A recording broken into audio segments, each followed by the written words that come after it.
നമസ്കാരം, യോഗനാഥൻ ന്യൂസിലേക്ക് സ്വാഗതം. ഞാൻ അക്ഷര. പ്രധാന വാർത്തകളിലേക്ക്.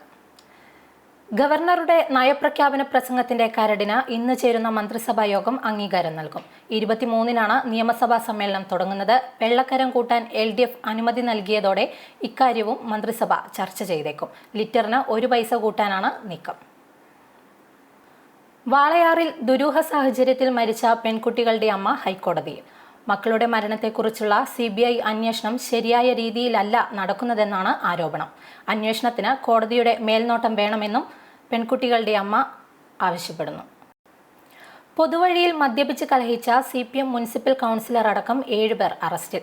Pathanamthitta councillor VR Johnson, Sarath Sasidharan, Sajith, Arun Chandran, Shiban, Sivasankar, Arjun Mani എന്നിവരാണ് അറസ്റ്റിലായത്. എടത്വ ചങ്ങങ്കരി പള്ളിയിലേക്കുള്ള വഴിയിൽ 7-അംഗ സംഘം കാർ നിർത്തി മദ്യപിക്കുകയായിരുന്നു. ഇത് ചോദ്യം ചെയ്ത നാട്ടുകാരുമായി മദ്യപ സംഘം വഴക്കുണ്ടാക്കി. തിരഞ്ഞെടുപ്പ് പ്രഖ്യാപനത്തിന് പിന്നാലെ ത്രിപുര സംഘർഷഭരിതം. കോൺഗ്രസ് BJP പ്രവർത്തകർ തെരുവിൽ ഏറ്റുമുട്ടിയതോടെ വൻതോതിലുള്ള സംഘർഷത്തിലേക്കാണ് കാര്യങ്ങൾ നീങ്ങിയത്. നിരവധി വാഹനങ്ങൾ കത്തിച്ച പ്രവർത്തകർ വലിയ തോതിൽ അക്രമാസക്തരുമായി. കോൺഗ്രസ് BJP സംഘർഷത്തിൽ AICC അംഗവും ത്രിപുരയുടെ ചുമതലയുള്ള അജോയ് കുമാറിനടക്കം പരിക്കേറ്റു. ഇന്നലെ ഉച്ചയ്ക്കായിരുന്നു തിരഞ്ഞെടുപ്പ് പ്രഖ്യാപനം. അടൂർ ഗോപാലകൃഷ്ണൻ ലോകം കണ്ട മികച്ച സംവിധായകനാണെന്ന് മുഖ്യമന്ത്രി പിണറായി വിജയൻ. രാജ്യാന്തര തലത്തിൽ മലയാള സിനിമയുടെ ബ്രാൻഡ് അംബാസഡറാണ് അടൂർ എന്നും മുഖ്യമന്ത്രി പറഞ്ഞു. KR നാരായണൻ ഇൻസ്റ്റിറ്റ്യൂട്ട് വിവാദത്തിൽ അടൂരിനെതിരെ വിമർശനം ശക്തമാകുന്നതിനിടെയാണ് മുഖ്യമന്ത്രിയുടെ പ്രശംസ. ദേശാഭിമാനിയുടെ സമഗ്ര പുരസ്കാരം അടൂരിന് സമ്മാനിച്ചതിന് ശേഷമാണ് മുഖ്യമന്ത്രിയുടെ വാക്കുകൾ. ഇക്കൊല്ലത്തെ മണ്ഡല മകരവിളക്ക് തീർത്ഥാടന കാലത്തിന് ഇന്ന് സമാപനം.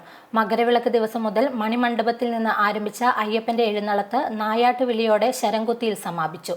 ഇന്ന് വൈകിട്ട് ഹരിവരാസനം പാടി നട അടയ്ക്കുന്നതോടെ ഈ വർഷത്തെ മണ്ഡല മകരവിളക്ക് തീർത്ഥാടന കാലത്തിന് സമാപനം കുറിക്കും. ശബരിമല കാണിക്ക എണ്ണലിൽ ഹൈക്കോടതിയുടെ ഇടപെടൽ. കാണിക്ക എണ്ണലിന്റെ തൽസ്ഥിതി റിപ്പോർട്ട് സമർപ്പിക്കാൻ സ്പെഷ്യൽ കമ്മീഷണർക്ക് കോടതി നിർദ്ദേശം നൽകി. മുൻപില്ലാത്ത വിധം നോട്ടും നാണയവും ഇത്തവണ എത്തിയെന്ന് കമ്മീഷണർ കോടതിയെ അറിയിച്ചു. ലൈംഗിക ചൂഷണമടക്കമുള്ള ഗുരുതര ആരോപണങ്ങൾ ഉയർത്തി റെസ്ലിംഗ് താരങ്ങൾ രംഗത്തെത്തിയതോടെ പ്രതികരണവുമായി BJP MPയും റെസ്ലിംഗ് ഫെഡറേഷൻ അധ്യക്ഷനുമായ ബ്രിജ്ഭൂഷൺ സിംഗ് രംഗത്തെത്തി. കായിക താരങ്ങൾ ഉയർത്തിയ ലൈംഗിക ആരോപണങ്ങളടക്കം നിഷേധിച്ചുകൊണ്ടാണ് BJP MP ബ്രിജ്ഭൂഷൺ സിംഗ് രംഗത്തെത്തിയത്. ആരോപണങ്ങൾ അടിസ്ഥാനരഹിതമാണെന്ന് പറഞ്ഞ ബ്രിജ്ഭൂഷൺ സിംഗ് ഇക്കാര്യം സത്യമെന്ന് തെളിയിച്ചാൽ രാജിവെക്കുമെന്നും പ്രഖ്യാപിച്ചു. പൊരുതിക്കളിച്ച ന്യൂസിലൻഡിനെ വീഴ്ത്തി ഇന്ത്യക്ക് അവസ്മരണീയ വിജയം.